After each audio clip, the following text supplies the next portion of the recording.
Câncer é a quarta constelação do zodíaco, um signo astrológico ou uma patologia com chances crescentes de cura. As três opções estão corretas. O termo câncer foi associado a essa doença pelo grego Hipócrates, no qual ele comparou as veias que irradiam de alguns tumores às pernas dos caranguejos. Embora isso mostre que o pai da medicina já tinha conhecimento sobre o câncer, estava muito longe de ter compreendido ainda essa doença. Apenas nas últimas décadas que o mecanismo desses tumores começaram a ser desvendados. O câncer, ao mesmo tempo que ele é uma doença, ele também pode ser milhares de outras doenças. A característica que unifica todas essas patologias é a proliferação descontrolada das células, levando à desorganização dos tecidos, que seriam os tumores. A base da teoria celular é que toda célula surge de uma pré-existente. E é isso que ocorre com o câncer também. As células tumorais surgem de uma célula normal que, por algum problema no organismo, ela foi modificada. E assim ela dá origem a uma célula tumoral. E essas células que já estão afetadas, que já estão modificadas, vão dar origem a células filhas que também vão ter essa modificação.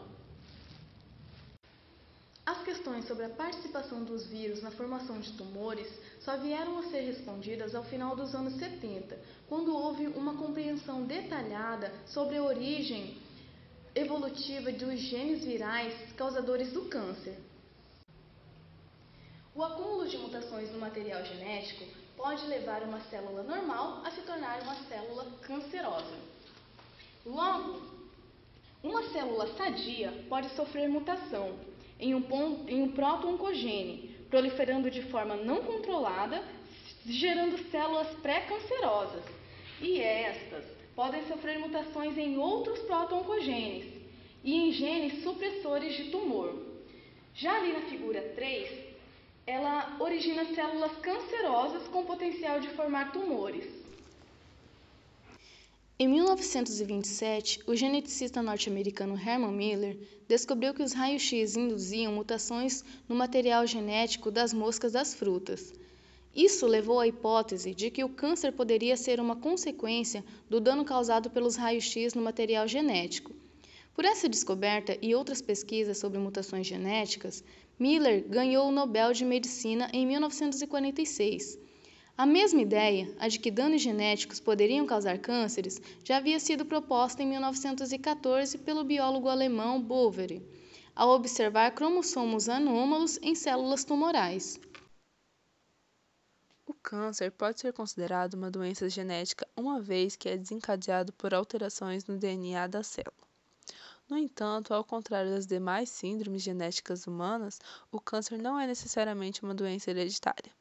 Os cânceres humanos são, na maioria, de origem somática resultantes da interação de fatores genéticos e ambientais. No caso do câncer hereditário, as mutações germinativas estão diretamente associadas à predisposição familiar para o desenvolvimento de tumores e, nesses casos específicos, o câncer é uma doença genética hereditária. O câncer é uma doença cuja iniciação e progressão envolvem passos nos quais o DNA acumula uma série de mutações. Em geral, as mutações incluem alterações de sequência, perdas, ganhos e rearranjos cromossômicos. Evidências do envolvimento de mutações em casos de câncer surgiram inicialmente da observação de alterações genéticas recorrentes e específicas em determinados tipos tumorais, a partir da observação de alterações em nível cromossômico. Sendo o câncer uma doença genética, a identificação e caracterização dos genes envolvidos na sua origem e progressão é de fundamental importância para a compreensão das bases moleculares da doença. Os proto-oncogenes são genes celulares normais que atuam no controle positivo, ou seja, estimulam o crescimento e a diferenciação celular. São genes capazes de induzir ou manter a transformação celular em animais experimentais ou em culturas de células. Podem tornar-se oncogenes por meio de mutações resultantes da exposição aos agentes carcinogênicos físicos, químicos ou biológicos. A ativação desses genes ocorre por meio de translocações cromossômicas, amplificações gênicas ou mutações de ponto, de maneira que alterações em um único alelo são suficientes para transformá-los em oncogenes e contribuir na transformação maligna. Como consequência dessas alterações, a expressão dos oncogenes leva a uma proliferação celular anormal, resultando na formação do tumor. As vias através das quais uma célula torna-se maligna são muito variáveis, e a descoberta dos genes envolvidos neste processo representou um marco no entendimento das bases moleculares do câncer. Assim, os oncogenes e os genes supressores de tumor desempenham um papel fundamental na gênese tumoral, e o aumento do conhecimento sobre eles irá, sem dúvida, contribuir de forma decisiva para o desenvolvimento de métodos diagnósticos mais sensíveis e permitir uma atuação melhor, mais específicas e eficaz no campo da prevenção, prognóstico, seguimento e terapêutica dos pacientes.